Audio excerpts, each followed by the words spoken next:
The Galactic Decla, the ultimatum that made Earth laugh. The day the galaxy underestimated humanity. Captain Elena Voss stood in the observation deck of Luna Station, watching Earth's blue marble spin slowly in the void. The coffee in her mug had gone cold hours ago, but she barely noticed. Her attention was fixed on the massive alien ship that had just appeared at the edge of their solar system. The vessel was beautiful in a terrifying way. It stretched nearly 5 kilometers from nose to tail, its crystalline hull shimmering with an inner light that seemed to pulse like a heartbeat. This was the Krillian Empire's flagship, and everyone in human space knew what its arrival meant. "Ma'am," called Lieutenant Torres from the communications station, "we're receiving a transmission from the alien vessel. It's being broadcast to every human settlement in the system." Elena set down her mug and straightened her uniform. "Put it through, Lieutenant. Let's hear what they have to say." The main view screen flickered to life, revealing a creature that looked like a cross between an eagle and a dragon. Its scales shifted color from deep purple to silver as it spoke, and its 4 eyes never blinked. When it opened its mouth, rows of crystalline teeth caught the light. "Humans of the Sol System," the creature said in perfect English, though its voice carried an odd harmonic quality. "I am High Commander Veltar of the Krillian Empire. We have observed your species for 30 of your years. We have studied your wars, your violence, your chaos." Elena crossed her arms and waited. She had been expecting this conversation for most of her adult life. "You are a young species," Veltar continued, "and young species make mistakes. Your expansion into space shows promise, but it also shows danger. The Empire has decided that humanity requires guidance." The alien paused, letting its words sink in across human space. In bars on Mars, families gathered around screens. On the asteroid mining stations, workers stopped their machines to listen. On Earth itself, billions of people heard the same message. "You have 48 of your hours to surrender completely," Veltar announced. "Dismantle your military forces. Accept Imperial oversight. Submit to our wisdom. If you comply, you will be allowed to exist as a protected species under our care."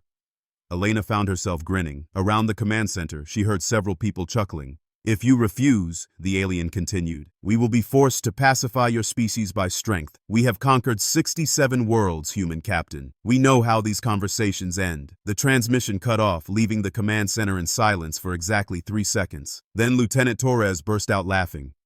"Did that overgrown lizard just threaten us?" Torres asked, wiping tears from his eyes.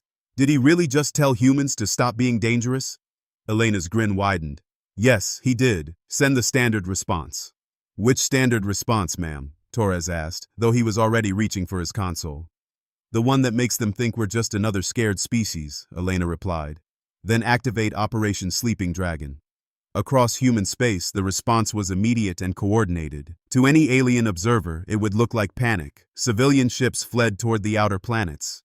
Military vessels moved into defensive positions around Earth. Emergency broadcasts filled the communication channels. But Captain Elena Voss knew better. She had been part of Operation Sleeping Dragon since its inception 30 years ago. Every human in space knew their role, and every human had been waiting for this day. The fleeing civilian ships were actually moving to predetermined positions throughout the solar system.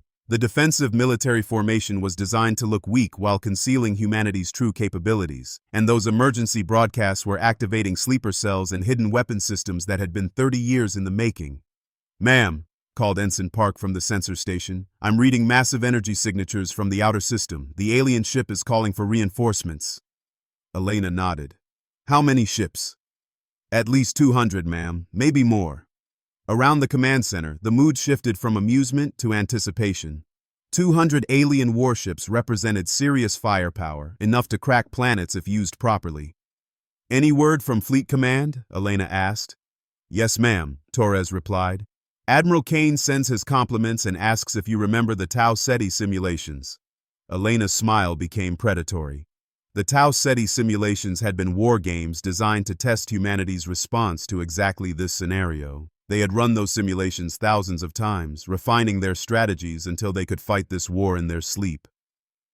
"Tell the Admiral that we remember everything," Elena said, "and remind him that we've had 30 years to improve on those plans."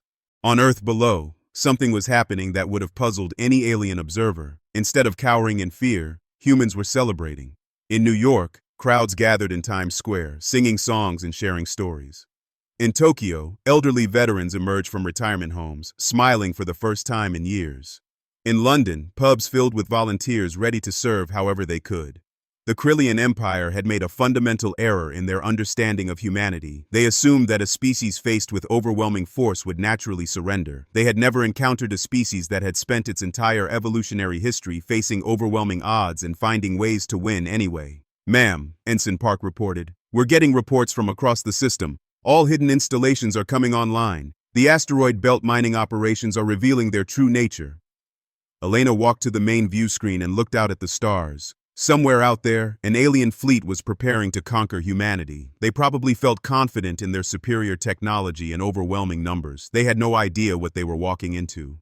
"Lieutenant Torres," Elena said calmly, "send a message to all human forces. Operation Sleeping Dragon is now active. It's time to show our guests what humans do when someone threatens our home." As the message went out across human space, millions of people who had been living ordinary lives suddenly revealed themselves to be something else entirely. Farmers on agricultural worlds uncovered hidden weapon caches. Scientists in research stations activated experimental technologies that officially didn't exist. Children who had grown up hearing stories about Earth's wars began preparing to write new stories of their own.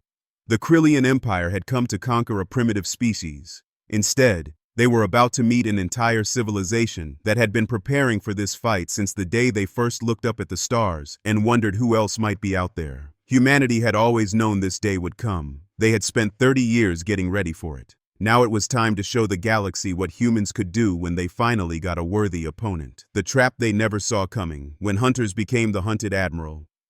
Marcus Kane stood in the war room deep beneath the surface of Titan, watching holographic displays show the approaching Krillian fleet. 237 ships, each one capable of destroying a city. To most species in the galaxy, this would represent certain doom. Marcus was smiling. "Sir," reported Commander Williams from her station, "the enemy fleet has entered the outer system. They're maintaining standard formation, just like the simulations predicted." "Excellent," Marcus replied. "Are our friends in the asteroid belt ready?" "All mining platforms have confirmed readiness, sir. They're still broadcasting normal operations to maintain the illusion." Marcus nodded and activated the secure communication channel that connected him to every human commander in the solar system. "Ladies and gentlemen, this is Admiral Kane. Our guests have arrived, and they've brought exactly the fleet composition we expected. Execute Operation Mousetrap on my mark." Throughout the solar system, humans who had been pretending to be frightened civilians suddenly revealed their true nature. The mining platforms in the asteroid belt were actually massive railgun installations capable of launching house-sized rocks at incredible velocities. The research stations near Jupiter were weapons testing facilities that had been developing new technologies for 3 decades. High Commander Veltar stood on the bridge of his flagship, the Eternal Dominion, watching the primitive human vessels scatter before his mighty fleet. Everything was proceeding exactly as it had with the previous 67 species his empire had conquered. "Navigation," he commanded. "Set course for the third planet. We will demonstrate our power by destroying one of their major cities. That should encourage the others to surrender quickly." "Yes, High Commander," his navigator replied. "Estimated arrival at optimal bombardment range in 6 hours." Veltar allowed himself a moment of satisfaction. Humans were reacting predictably, fleeing in terror rather than mounting any meaningful resistance. Their small fleet was retreating toward their homeworld, probably hoping to make a desperate last stand. It would be over quickly. That was when the asteroid started moving. "Sir," his sensor operator called out in confusion, "I'm detecting unusual activity in the asteroid belt. Several large objects are accelerating toward our fleet." Veltar looked at his displays with mild interest. "Probably debris knocked loose by our gravity wells. Nothing to concern ourselves with." But as the objects got closer, it became clear they were not random debris. They were massive chunks of rock and metal, each one moving with purpose and incredible speed. "Evasive maneuvers," Veltar shouted as the first projectile smashed into one of his escort ships. The vessel simply ceased to exist, torn apart by the impact of a 20-ton rock traveling at 30,000 kilometers per hour. More projectiles followed. The Krillian fleet, designed for elegant ship-to-ship combat, found itself under bombardment from weapons they had never encountered. Rocks. Simple, primitive rocks, launched with such velocity that they hit with the force of nuclear weapons. "Return fire!" Veltar ordered. "Destroy those platforms!" But when his weapons officers tried to target the sources of the attack, they found something impossible. The platforms were hidden inside actual asteroids, camouflaged so perfectly that they were nearly impossible to distinguish from natural objects.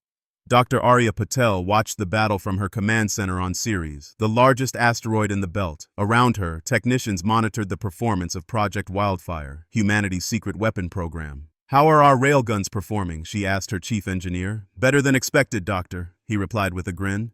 "The Krillian ships aren't designed for this kind of attack. Their shields can stop energy weapons and guided missiles, but they can't stop a chunk of iron moving at relativistic speeds." Arya nodded. Humans had learned something important during their history of warfare. Fancy technology was useless if your enemy refused to fight the way you expected. The Krillians had spent centuries perfecting their tactics for fighting other advanced civilizations. They had never prepared for an enemy that would use the solar system itself as a weapon. "Target their command ship," Arya ordered. "Let's see how their flagship handles a small moon traveling at combat speed." Back on the Eternal Dominion, High Commander Veltar was experiencing something he had never felt before. Panic. His fleet was being torn apart by weapons that should not have existed. Worse, the human ships that had appeared to be retreating were now attacking from all directions. "Sir," his tactical officer reported, "the human vessels are not following any recognized combat doctrine. Some are ramming our ships directly. Others are using their own vessels as guided missiles." Veltar watched in horror as a small human ship accelerated straight toward one of his cruisers. Instead of firing weapons, the human vessel simply crashed into the Krillian ship at maximum speed, destroying both vessels in a massive explosion. "What kind of species sacrifices their own ships like that?" he asked aloud. His intelligence officer looked up from her console with fear in her 4 eyes. "Sir, we're receiving transmissions from the human fleet. They're laughing." The communications channel crackled to life, filled with human voices speaking in dozens of different languages. But the emotion was universal: joy, excitement, and something that chilled Veltar to his core. They sounded like they were having fun. "This is Captain Sarah Chen of the UES Defiance," came a clear voice over the channel. "Krillian fleet, thank you for finally giving us something interesting to shoot at. We've been practicing for this fight our whole lives." Another voice joined in. "Captain Rodriguez here. Hey, Veltar, is that your flagship? She's a beauty. Mind if we see how well she handles a direct impact from a converted asteroid miner?" Veltar realized with growing horror that the humans were not just fighting his fleet. They were enjoying it. Every species he had conquered had fought with desperation or resignation. These humans fought with enthusiasm. "All ships," he commanded, "retreat to minimum safe distance. We need to reassess our approach." But as his fleet tried to withdraw, they discovered something else. The humans had been hurting them. All those seemingly random attacks had been pushing the Krillian ships into a specific area of space, an area surrounded by hidden weapons platforms. Admiral Kane watched the trap close from his command center on Titan. "All stations," he announced calmly, "welcome our guests to the Sol system. I believe it's time we showed them some proper human hospitality." What followed was unlike anything in galactic military history.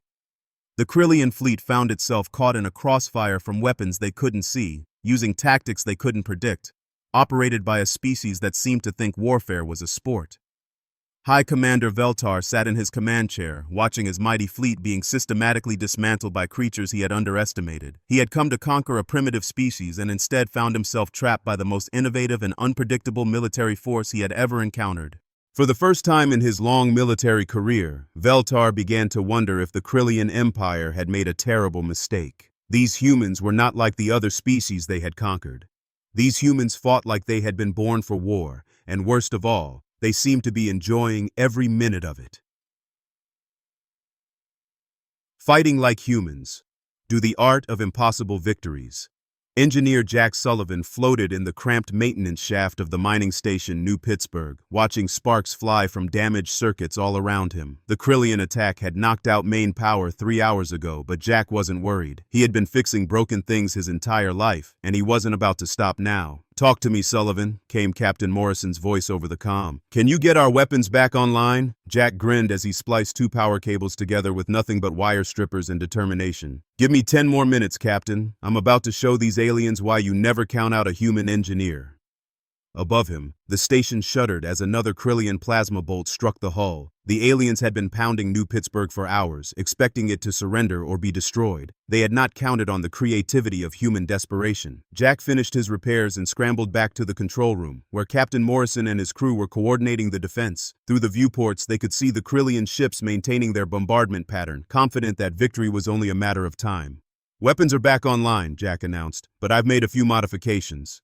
What kind of modifications? Morrison asked. Jack's grin widened. The kind that would make safety inspectors cry. I've rigged our mining lasers to overload on command. They'll only fire once before burning out, but that one shot will punch through anything. Morrison looked at the tactical display. 20 Krillian ships surrounded their station, each one powerful enough to destroy them easily in a fair fight. Jack, remind me never to play poker with you.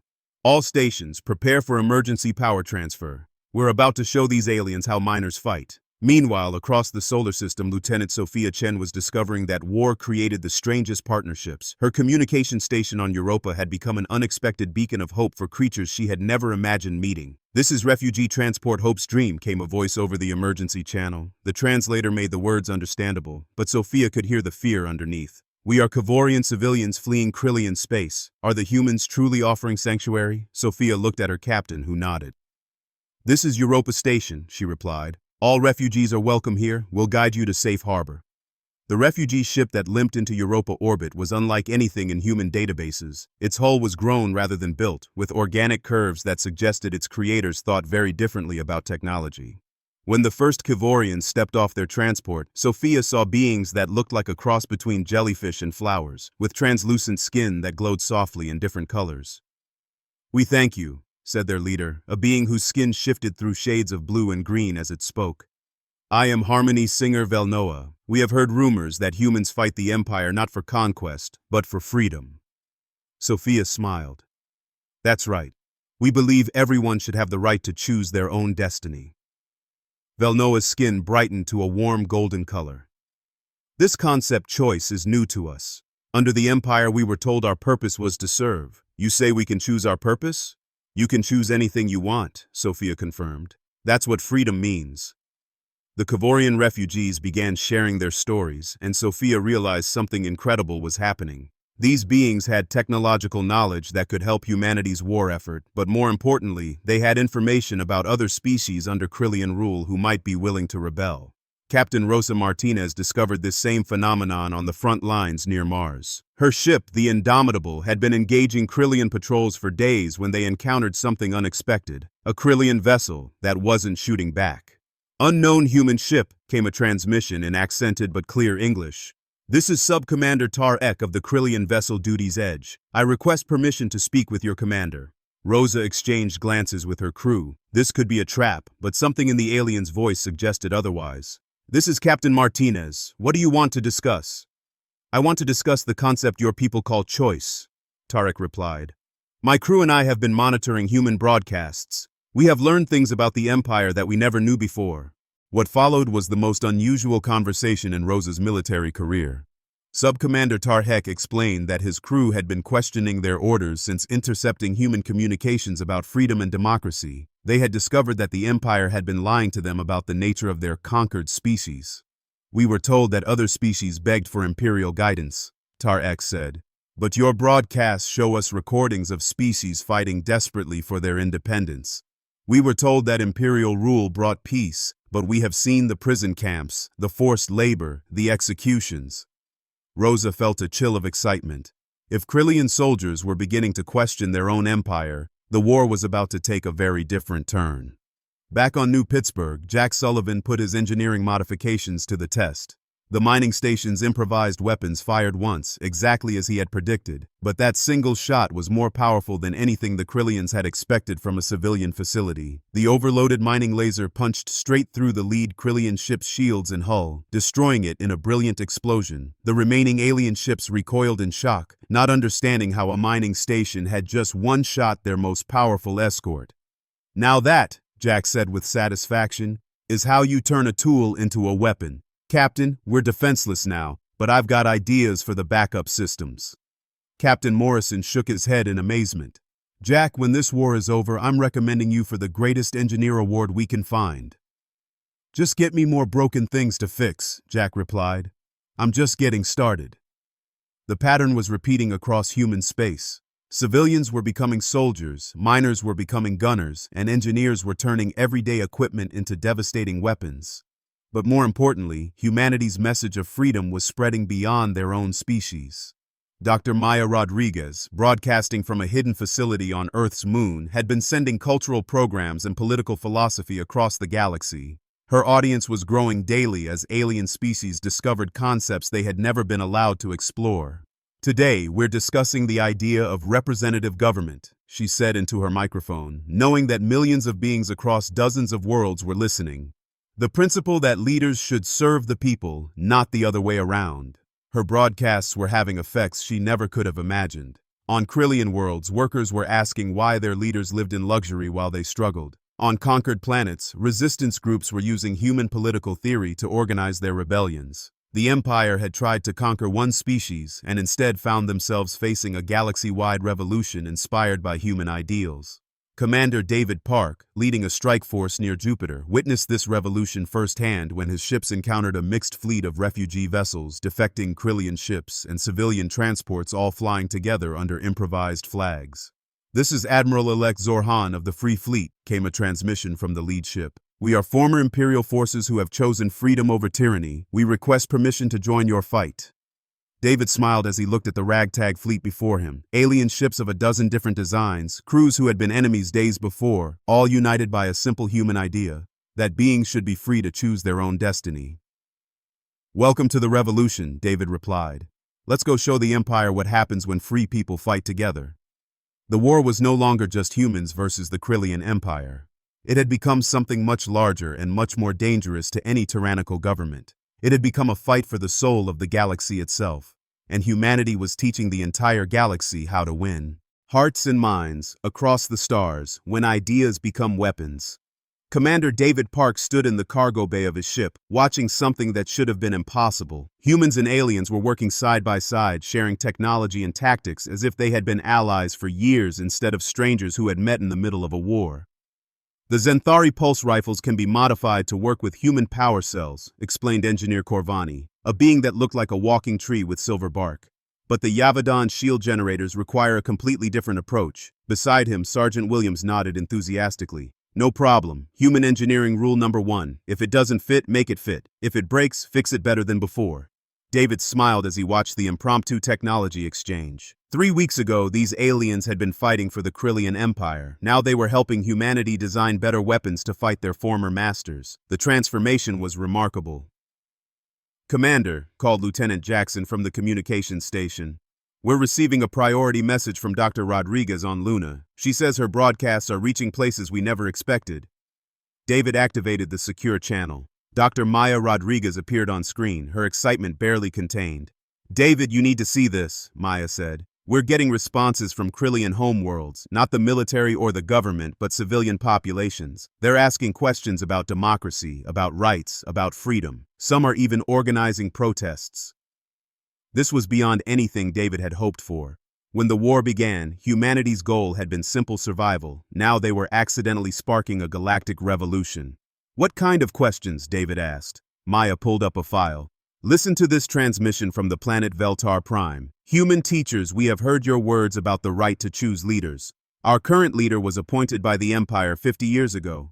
How do we choose a new one? What is this process called voting?" David felt a chill of excitement. If the Empire's own core worlds were questioning their government, the war was about to get much more complicated. Meanwhile, Captain Rosa Martinez was discovering the power of human culture in the most unexpected place. Her ship had responded to a distress call from a damaged transport, expecting to find refugees or defectors. Instead, she found something much more interesting. "Captain," reported the transport's commander, a nervous-looking Krillian officer named Velkan, "my crew has been exposed to human entertainment broadcasts.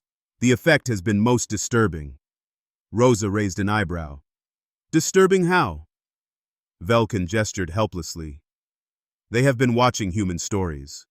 Stories about individuals who fight against overwhelming odds, who refuse to surrender, who choose their own destiny despite the cost. My crew has become infected with what you call hope." Rosa tried not to smile. "And that's a problem? My weapons officer refuses to fire on civilian targets because he says it would not be heroic. My navigator keeps questioning our orders because she wants to do the right thing. My entire crew has developed what you humans call a conscience."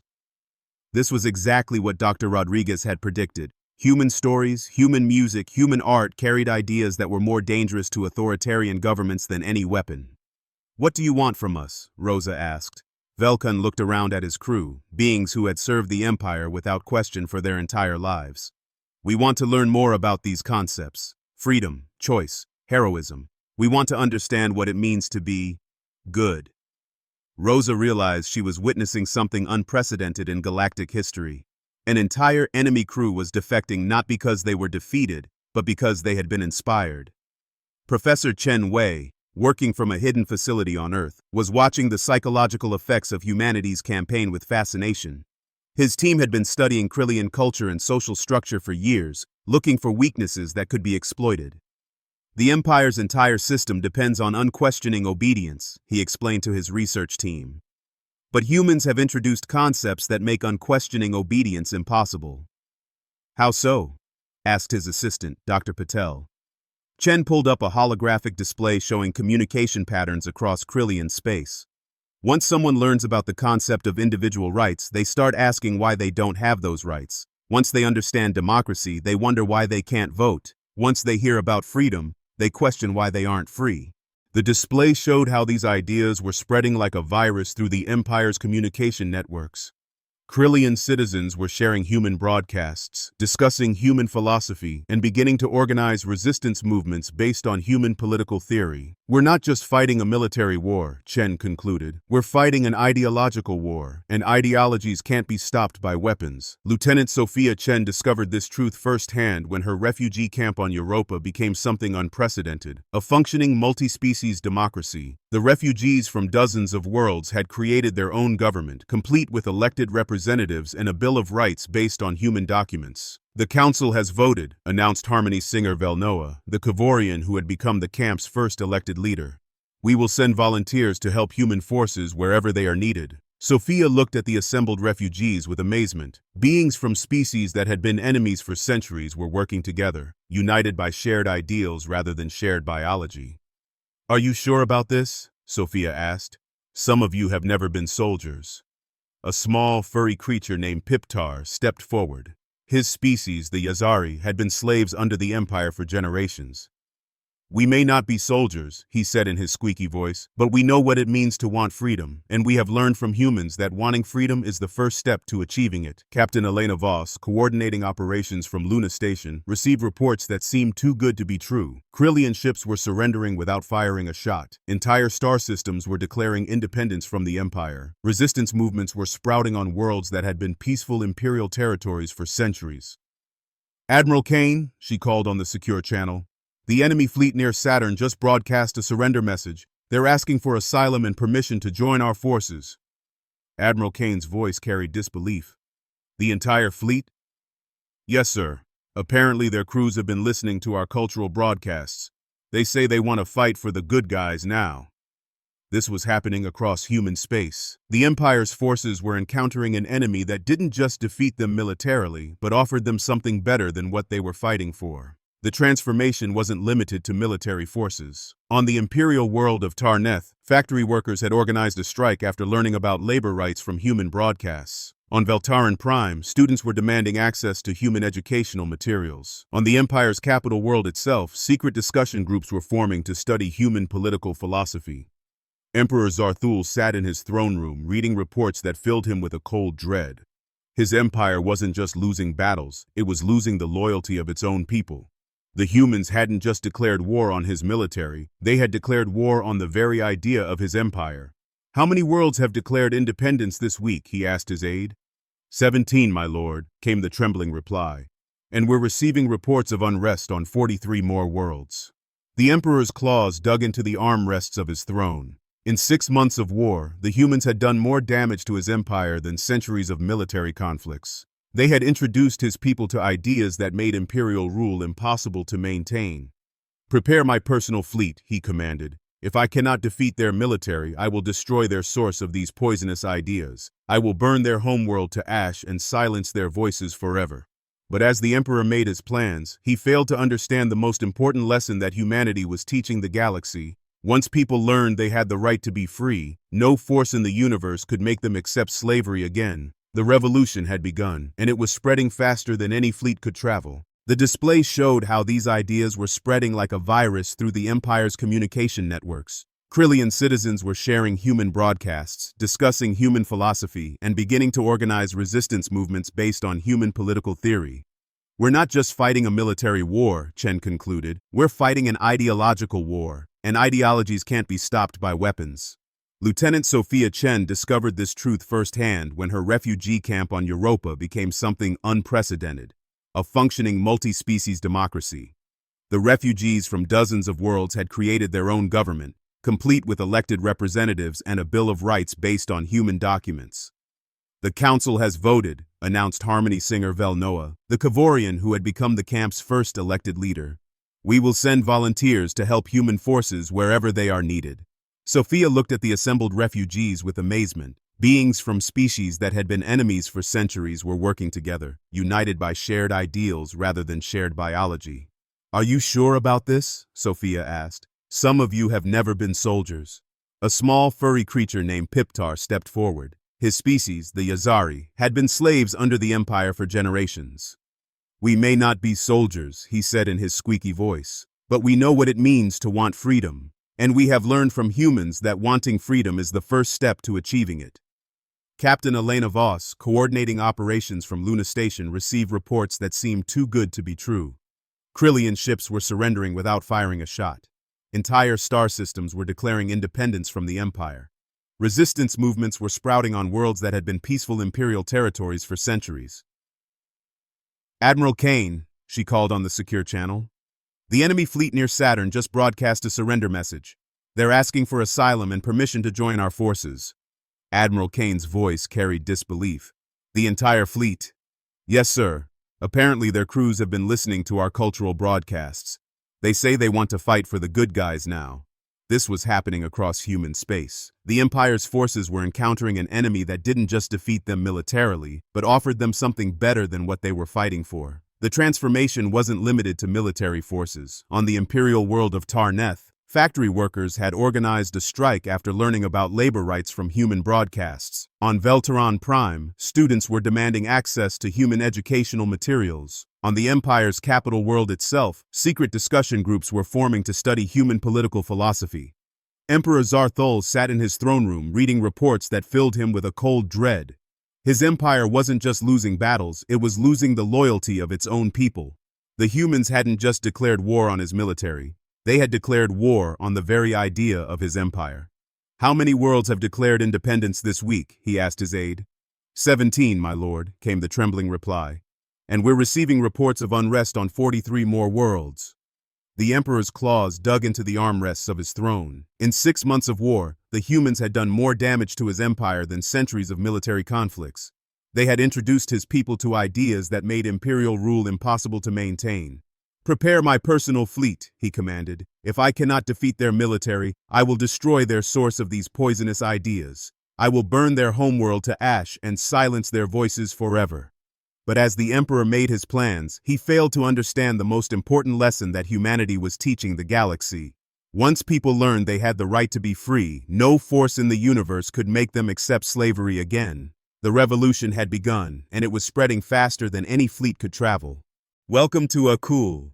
Transform your text into high-quality speech in seconds. Just type your script here and click Generate to get started. When giants bow to courage, the day an empire learned to fear. Emperor Zarthul's flagship, the Infinite Authority, emerged from hyperspace like a nightmare made real. The massive vessel stretched 12 kilometers from bow to stern, its hull covered in weapons that could crack moons. Behind it followed the most powerful fleet the Krillian Empire had ever assembled. 500 ships crewed by the Emperor's personal guard, beings who had never known defeat. Admiral Marcus Kane watched the approaching fleet from his command center on Titan, his weathered face calm despite the overwhelming odds. Around him, his staff worked with quiet efficiency, their decades of training evident in every movement. "Admiral," reported Commander Williams, "enemy fleet composition confirmed. 500 ships, including 12 dreadnoughts and the Emperor's personal flagship. They're moving in perfect formation toward Earth." Marcus nodded slowly. "Just like the war games predicted. Have all human forces received their orders?" "Yes, sir. Operation Final Lesson is ready to commence on your command." Marcus looked at the holographic display showing the massive enemy fleet. Any other species in the galaxy would have surrendered immediately when faced with such overwhelming force. But Marcus had been preparing for this moment his entire career. "Ladies and gentlemen," he announced to every human commander in the solar system, "the Emperor has come to visit. Let's show him how Earth welcomes uninvited guests." On the bridge of the Infinite Authority, Emperor Zarthul studied the human defense formations with satisfaction. The pathetic collection of human ships looked tiny compared to his magnificent fleet. After months of humiliating defeats caused by human trickery, he would finally crush these troublesome creatures through pure, overwhelming force. "Communications," he commanded, "broadcast my message to the human homeworld." The transmission reached every screen on Earth, showing the Emperor in all his terrifying glory. His massive form was covered in ceremonial armor that gleamed like liquid metal, and his 6 eyes burned with ancient fury. "Humans of Earth," Zarthul's voice boomed across human space, "I am Emperor Zarthul, supreme ruler of the Krillian Empire. Your species has been a disease spreading chaos throughout my domain. Today, that disease will be eliminated." He gestured to the massive fleet visible through the viewports behind him. "Behold the might of true civilization. 500 ships, weapons that can shatter worlds, the personal guard of an empire that has ruled the galaxy for 1,000 years. The Emperor's voice grew cold with finality. "You have one final chance to surrender. Kneel before my authority, and I will grant you a quick death. Refuse, and I will make your world burn for 1,000 years as an example to any who dare defy imperial will." The transmission ended, leaving silence across human space for exactly 10 seconds. Then President Martinez of Earth spoke for all humanity. "Emperor Zarthul, thank you for bringing your entire fleet where we can see it. Earth's answer to your ultimatum is this: come and take our world if you can. We'll be waiting." What happened next defied every expectation the Emperor had formed about warfare. Instead of cowering before his mighty fleet, the humans attacked first. Captain Sarah Chen led the opening assault in her ship, the Defiance. Her small corvette screamed toward the Imperial fleet at maximum acceleration, broadcasting on open channels as she approached. "This is for every world you enslaved," she shouted, her ship's weapons blazing as she tore through the Emperor's escort vessels. "This is for every being you murdered. This is for everyone who dared to dream of freedom." Behind her came waves of human ships, each one fighting with a fury that shocked the Imperial forces. These weren't the tactics of a desperate last stand. This was the coordinated assault of a species that had been planning this battle for years. Engineer Tommy Nakamura watched from his converted mining platform as his latest creation entered the battle. He had spent months turning civilian construction equipment into the most unlikely weapons the galaxy had ever seen. "Fire the gravity hammer," he ordered with a grin. The device had started life as a gravitational manipulator used for moving asteroids. Tommy had modified it to create localized gravity wells that could crush enemy ships like tin cans. The Emperor's magnificent dreadnoughts found themselves being torn apart by their own mass as gravity itself turned against them. "How is that possible?" demanded the Emperor's science officer, watching in horror as one of their most powerful ships was flattened into a pancake of twisted metal. Emperor Zarthul realized with growing dread that he was not fighting the same humans who had seemed so weak at the beginning of the war. These creatures had been learning, adapting, evolving their tactics with every battle. They fought like a species that had been born for war but had spent centuries getting better at it. Professor Chen Wei's psychological warfare campaign reached its climax as the battle raged. Across the galaxy, billions of beings watched the confrontation between the mighty Emperor and the small human fleet. "Citizens of the Empire," Chen's voice carried to every world in Krillian space, "behold your Emperor's mighty fleet struggling against one small human world. Ask yourselves, if humans can fight so bravely for their freedom, why do you accept slavery?" The effect was immediate and devastating. On Krillian worlds throughout the Empire, spontaneous uprisings began. Factory workers seized control of weapons manufacturing plants. Military commanders refused orders to suppress civilian protests. Entire planets declared independence in the middle of the battle. General Sarah Thompson led the defense of Earth's orbital platforms, coordinating with forces across the solar system. Her tactical display showed something that would have seemed impossible at the war's beginning. Human forces were winning. "All stations," she announced calmly. "The Emperor's personal guard is breaking formation. Continue targeting their command vessels. Make them regret coming to our home." The Imperial Guard, elite warriors who had conquered dozens of worlds, found themselves outmaneuvered by converted mining ships and improvised weapons platforms. Every time they adapted to one human tactic, the humans switched to something completely different. Emperor Zarthul watched his magnificent fleet being systematically destroyed by creatures he had dismissed as primitive. But worse than the military defeat was what he saw happening to his own forces. "My lord," reported his communications officer with terror in his voice, "we're receiving surrender requests from 17 of our ships. Their crews are asking for asylum." The Emperor felt his world crumbling around him. Not only were the humans defeating his fleet, but they were converting his own soldiers to their cause. Ships that had served the Empire for generations were turning their weapons against their former comrades. Commander Rosa Martinez coordinated the final phase of Operation Final Lesson from her flagship. Around her, dozens of alien species that had joined the human cause fought alongside Earth's defenders. The battle had become something unprecedented, a multi-species alliance united not by conquest, but by shared ideals.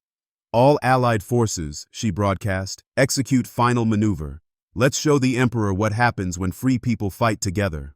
What followed was the most coordinated military action in galactic history. Human ships, refugee vessels, defected Imperial forces, and civilian volunteers all moved as one massive fleet. They surrounded the Emperor's remaining ships not to destroy them, but to offer them a choice. "Imperial forces," Rosa announced on open channels, "you are surrounded. But we offer you the same choice we have offered everyone else. Join us in building a better galaxy, or face the consequences of supporting tyranny." The response was immediate. Ship after ship in the Imperial fleet powered down their weapons and broadcast surrender messages. Crews who had served the Empire for their entire lives chose freedom over loyalty to a system that had never valued them as individuals.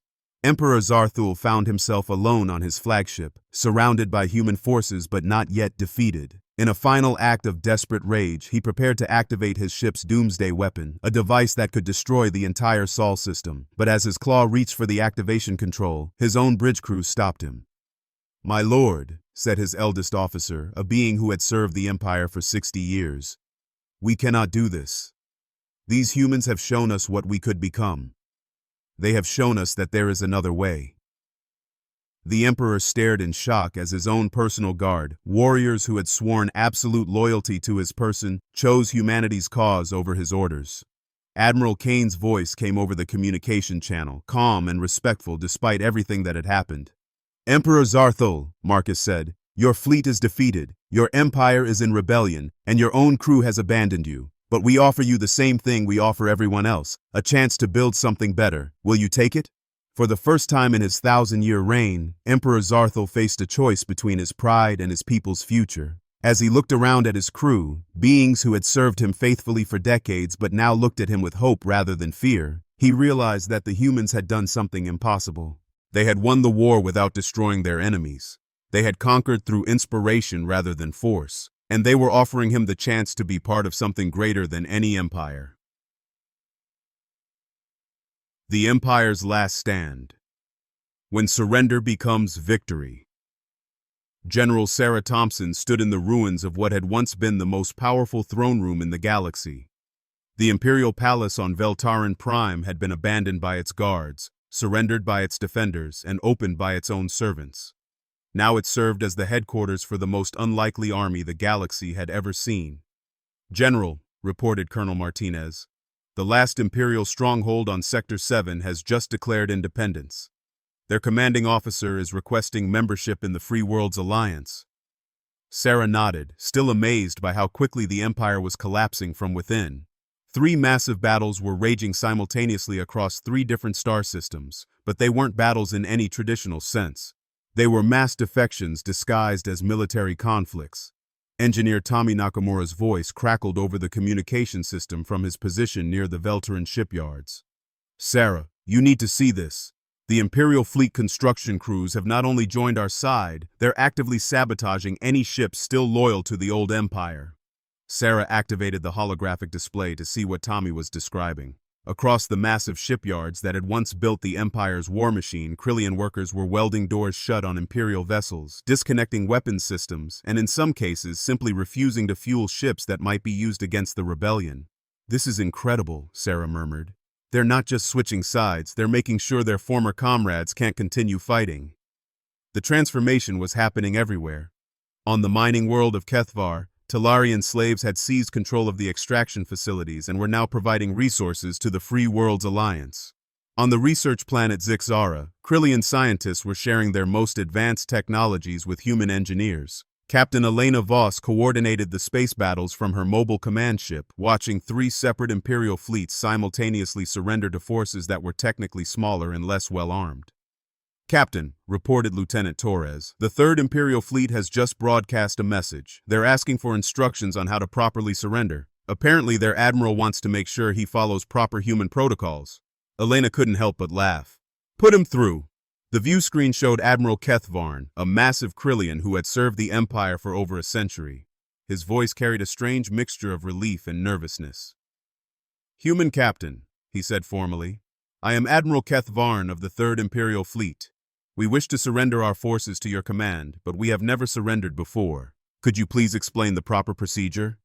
Elena realized she was witnessing something unprecedented in galactic history. Military forces were surrendering not because they were defeated, but because they wanted to join the winning side. More importantly, they were doing it politely. "Admiral," Elena replied, "the procedure is simple. Power down your weapons, open your communications to all ships, and tell your crews they're free to choose their own futures." What followed was unlike anything in military history. The 3rd Imperial Fleet didn't just surrender, they celebrated. Crews who had served under strict Imperial discipline for their entire lives suddenly found themselves free to speak their minds, question orders, and make their own decisions. Meanwhile, Emperor Zarthul sat in what remained of his personal fleet, watching his 1,000-year empire dissolve around him. Only 12 ships remained loyal to his cause, and even those crews were showing signs of doubt. "My lord," his aide reported with barely concealed terror, "we've lost contact with the capital. The palace has been liberated by our own guards." The emperor's massive form slumped in his throne. For 1,000 years, his empire had controlled the galaxy through fear and force. In less than a year, a single human world had destroyed everything he had built, not through superior weapons, but through superior ideas. "How many worlds remain loyal?" he asked quietly. "7, my lord. And 3 of those are requesting permission to negotiate with the humans." Zarthul realized with growing horror that he was no longer an emperor. He was just an old being clinging to outdated ideas while the galaxy moved towards something better without him. Dr. Maya Rodriguez continued her broadcast from Earth, but now her audience included the Emperor's own throne room. Former imperial nobles sat alongside human diplomats, learning about democracy and individual rights. "Today we're discussing the peaceful transition of power," Maya explained to cameras that were broadcasting to billions of beings across the galaxy. "The idea that leaders should step down when their people choose new representatives." In the audience, former Krillian senators asked questions that would have been treasonous weeks earlier. "Dr. Rodriguez, what happens to former leaders in a democracy? Are they executed or exiled?" Maya smiled. "In a true democracy, former leaders become ordinary citizens. They're free to participate in society, to offer advice, to live peaceful lives. Democracy isn't about revenge, it's about moving forward together." This concept shocked many of the former imperial officials. They had spent their lives believing that losing power meant losing everything. The idea that they could transition to new roles without fear was revolutionary. Captain David Park led the final assault on the imperial fortress world of Gethmaran. But when his fleet arrived, they found something unexpected. The planet's defenses were powered down and a transmission was waiting for them. "Human forces," came a familiar voice. "This is General Veltorak of the Imperial Defense Force. We formally request your assistance in establishing a provisional government based on democratic principles." David looked at his tactical officer in amazement. "They're not resisting. They're asking for help setting up their own democracy." The pattern was repeating across the galaxy. Imperial worlds weren't being conquered, they were being liberated by their own people. The humans had provided the inspiration and the example, but the actual revolution was being carried out by beings who had finally learned they deserved better. Ambassador Lisa Park, David's sister, had been working with refugee leaders to establish the legal framework for the Free Worlds Alliance. Her temporary office on the former imperial capital was filled with beings from dozens of species, all working together to write a constitution that would protect everyone's rights. "The Talarian delegation has proposed an amendment about worker protections," she announced to the Constitutional Convention. The Yavadan representatives want to add sections about environmental preservation, and the human delegation suggests we include provisions for peaceful conflict resolution. The document they were creating was unlike any government charter in galactic history. It wasn't written by conquerors dictating terms to the defeated, but by former enemies working together to build something better than what any of them had known before. Professor Chen Wei watched the psychological transformation of the galaxy with fascination. His study of imperial culture had revealed that the Empire's greatest weakness was its inability to inspire genuine loyalty. Fear could compel obedience, but it couldn't create the kind of dedication that humans felt for their ideals. The Empire ruled through terror, he explained to his research team. But terror only works as long as people believe the terrifying force is stronger than they are. Once humans showed that the Empire could be defeated, that psychological foundation crumbled. The reports coming in from across the galaxy supported his theory. Imperial worlds weren't just changing governments, they were changing their entire way of thinking. Species that had accepted oppression for generations were suddenly demanding rights, freedoms, and dignity. Engineer Jack Sullivan worked alongside former Imperial scientists on Europa, helping them adapt their technology for peaceful purposes. The same energy weapons that had terrorized worlds were being converted into tools for construction and exploration. "You know what's amazing?" Jack said to his Krillian colleague, Dr. Vextara, as they worked on a new mining laser design. "Your people built incredible technology. You just never got to use it for anything fun." Dr. Vextara's scale shifted to colors that indicated amusement. Fun was not an Imperial priority. Efficiency and obedience were valued above all else. "Well," Jack grinned, "get ready to learn about human priorities. We believe everything is more fun when you choose to do it instead of being forced to do it." Emperor Zarthul received one final transmission from Admiral Kane as his last loyal ships prepared for what everyone knew would be the final battle of the war. "Emperor," Marcus said respectfully, "your empire is gone. Your people have chosen freedom over fear, but you still have a choice. Surrender now and help us build something better. Continue fighting and face the consequences alone." The Emperor looked around his flagship's bridge at the few beings who remained loyal to him. They were old, tired, and afraid. They had spent their lives serving an empire that had never truly valued them as individuals. "Admiral Kane," Zarthul said slowly, "if I surrender, what becomes of me?" "You become a citizen," Marcus replied. "Free to live, to learn, to grow. Free to discover what you might have been if you had never been forced to be an emperor." For the first time in 1,000 years, Zarthul considered the possibility that there might be something better than absolute power. Something better than ruling through fear. Something better than being alone at the top of a pyramid built on suffering. As he reached for the surrender controls, the last emperor of the Krillian Empire realized that the humans had offered him the greatest gift imaginable, the chance to become something more than he had ever been. Victory through understanding the galaxy learns to dream again. Ambassador Lisa Park stood before the largest gathering of intelligent beings in galactic history. The newly constructed Unity Station orbited the former Imperial capital world, its vast amphitheater filled with representatives from over 200 species. Today marked the first anniversary of the Free Worlds Alliance, and the transformation was beyond anything anyone had imagined possible. "Citizens of the galaxy," Lisa began, her voice carrying to every corner of known space through the translation networks that had replaced the Empire's propaganda systems. "1 year ago, we fought a war that changed everything, not because we defeated our enemies, but because we turned our enemies into friends." In the audience, former Emperor Zarthul sat beside Dr. Maya Rodriguez, taking notes as she explained the finer points of democratic procedure. The massive being who had once commanded the fear of the galaxy now worked as a student advisor, helping other former Imperial officials transition to civilian life.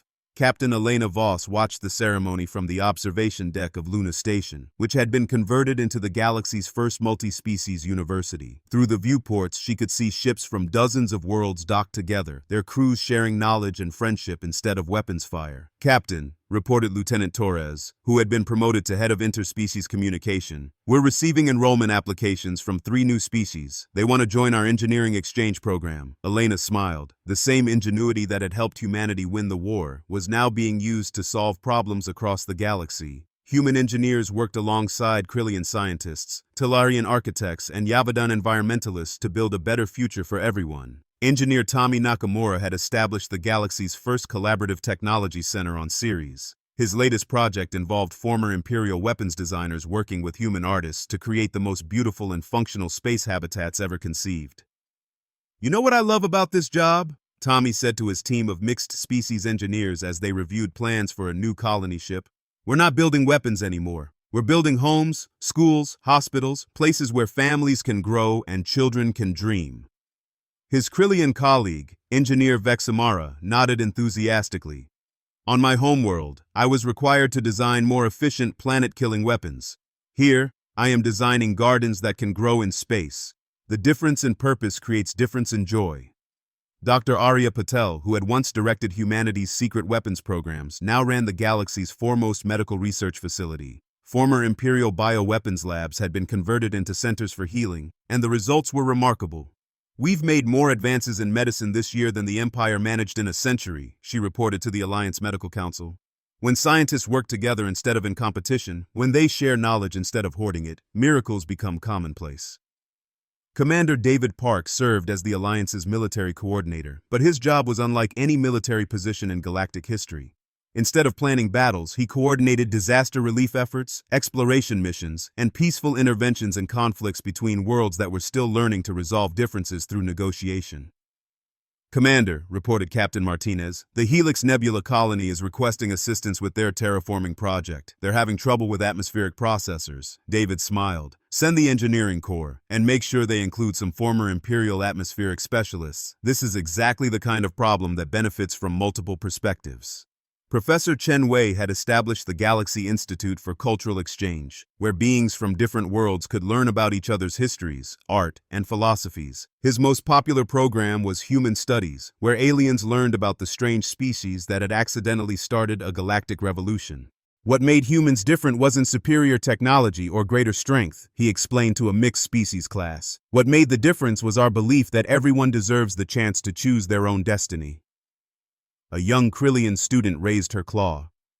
"Professor, what happens when beings make bad choices?" Chen smiled. "Then they learn from their mistakes and make better choices next time. That's how growth happens. That's how wisdom develops. The Empire never allowed beings to make mistakes and learn from them, so they never allowed anyone to become truly wise." General Sarah Thompson had retired from active military service to become the Alliance's chief peacekeeping officer. Her job was to help resolve conflicts before they became wars, using the same strategic thinking that had once planned battles to instead plan negotiations. "The Andromedans and the Centaurians are having a territorial dispute," she explained to her mediation team. "But instead of fighting over the asteroid belt, we're going to help them figure out how to share it. Both species are excellent miners, so why not work together?" The solutions that emerged from these collaborations often surprised everyone involved. The Andromedans' precision and the Centaurians' creativity combined to develop mining techniques that were more efficient and environmentally friendly than anything either species had achieved alone.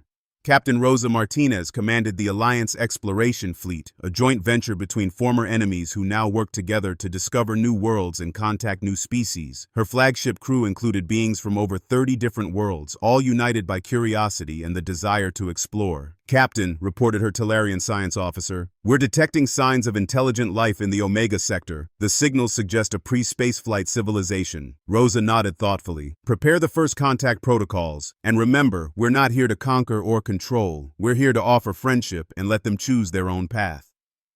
The first contact protocols developed by the Alliance were revolutionary in their approach. Instead of demanding submission or offering protection, they simply introduced themselves as neighbors and offered to share knowledge, culture, and friendship with any species that was interested.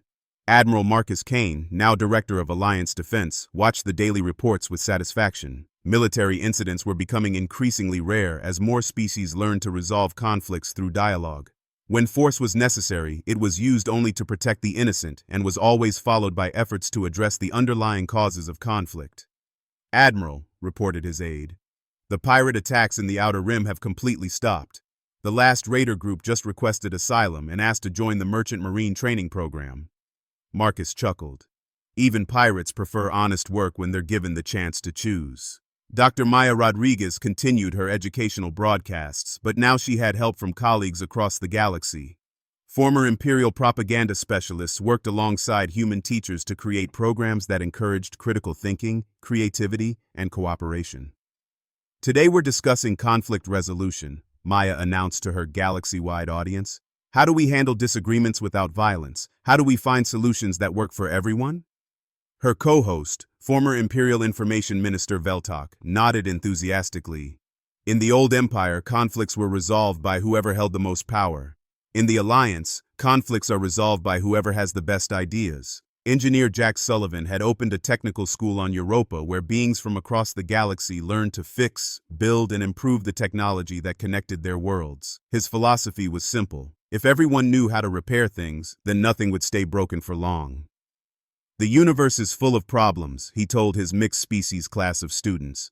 But it's also full of creative minds. When we work together, every problem becomes an opportunity to build something better. Lieutenant Sophia Chen, now Director of Cultural Affairs, organized the first intergalactic arts festival on the former imperial capital. Beings from hundreds of worlds shared their music, stories, dances, and visual arts. The celebration lasted for 3 weeks and was broadcast to every inhabited world in the galaxy.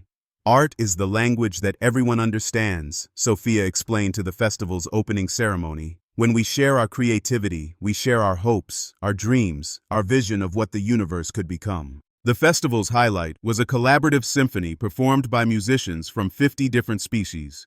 The music they created together was unlike anything any single world could have produced alone, a harmony of different voices that celebrated diversity while creating unity.